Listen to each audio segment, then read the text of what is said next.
Et oui, Olivier Granilly qui est avec nous. Olivier, ce matin, la majorité des commentateurs politiques de la presse israélienne sont d'accord sur un point, les jours de l'actuel gouvernement sont comptés. Ouais, c'est ce qui semble en tout cas se profiler à la vue de la position du député Nir Orbar qui a déjà annoncé il y a quelques jours qu'il ne voterait plus avec la coalition. La question maintenant est de savoir si le député de Yemina votera en faveur de la dissolution de la Knesset la semaine prochaine. Israël Hayom nous dit que Naftali Bennett et Yair Lapid ont décidé d'aller jusqu'au bout. Toujours selon le quotidien, le Premier ministre essaye de gagner du temps. Il aurait donc demandé à Nir Orbar de patienter jusqu'à la venue du président américain prévue donc pour le 13 juillet. Et pourquoi ? Il aurait donc fait valoir le fait que si le gouvernement tombait avant, alors ce serait Yair Lapid qui serait à la tête du gouvernement de transition et qui recevrait donc de Joe Biden. Naftali Bennett a expliqué à Nir Orbar que la visite du président américain a déjà coûté des concessions à Israël et qu'elle pourrait lui coûter encore plus cher si Yair Lapid était aux commandes. De son côté, le Israël Hayom nous parle de l'inquiétude à Ramallah du rapprochement entre Israël et l'Arabie Saoudite. Oui, un rapprochement qui pourrait prendre de la vitesse après la visite dans un mois du président américain. Joe Biden a l'intention de se rendre en Arabie Saoudite après être venu en Israël et ce rapprochement avec Israël par l'intermédiaire des États-Unis a de quoi inquiéter les Palestiniens. Dana Ben Shimon dans les Israël Hayom nous dit qu'il n'est pas question de Palestiniens et du problème des Palestiniens dans les discussions avec les Américains concernant une éventuelle normalisation des relations avec Israël. Et si cette normalisation voyait le jour, les Palestiniens seraient encore plus isolés qu'ils ne le sont aujourd'hui, ajoute la journaliste du Israël Hayom.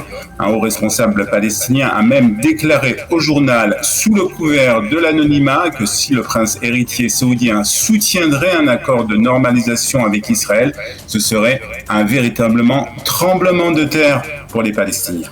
Et puis une annonce importante, Olivier, la presse israélienne nous présente le nouveau président de l'agence juive. Oui, comme nous l'avons dit un peu plus tôt ce matin, il s'agit de Doron Almog, ancien général de Tsahal, mais ce sont ces fonctions de ces dernières années qui retiennent l'attention des quotidiens israéliens ce matin. Après avoir quitté les rangs de l'armée, Doron Almog, dont le fils est mort de la maladie de Kastelman, a fondé un village de rééducation pour enfants et adultes handicapés dans le sud d'Israël. Village qu'il dirige jusqu'à ce jour.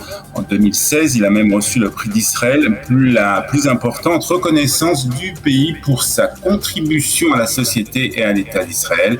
Il s'agit de la bonne personne, écrit ce matin Myriam Peretz, une éducatrice qui a été candidate à la présidence de l'État dans le Yedioth Aharonot. Et puis on parle d'une autre nomination ce matin dans la presse israélienne, mais cette fois au sein de l'armée. Oui, et la raison pour laquelle le Haaretz et le Yedioth en parlent ce matin, car il s'agit d'une femme qui a été nommée au poste de commandante de brigade, et c'est la première fois que cela se passe dans l'histoire de l'État d'Israël.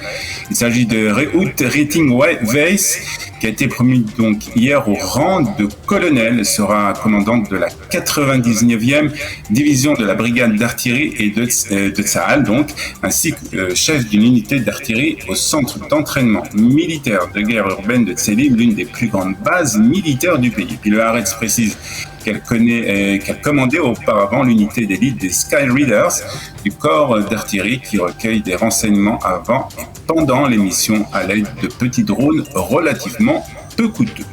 Et puis enfin Olivier, pour terminer cette revue de la presse, Israël annule les voyages en Pologne des lycéens israéliens.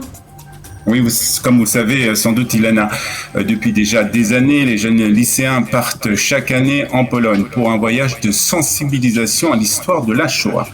Et le Yedioth Aharonot nous apprend ce matin qu'Israël a annulé les voyages éducatifs en Pologne de milliers de lycéens cet été. Le motif, le gouvernement polonais tente de contrôler le programme d'études sur la Shoah enseigné aux enfants israéliens. C'est ce qu'a déclaré en tout cas le ministre israélien des Affaires étrangères.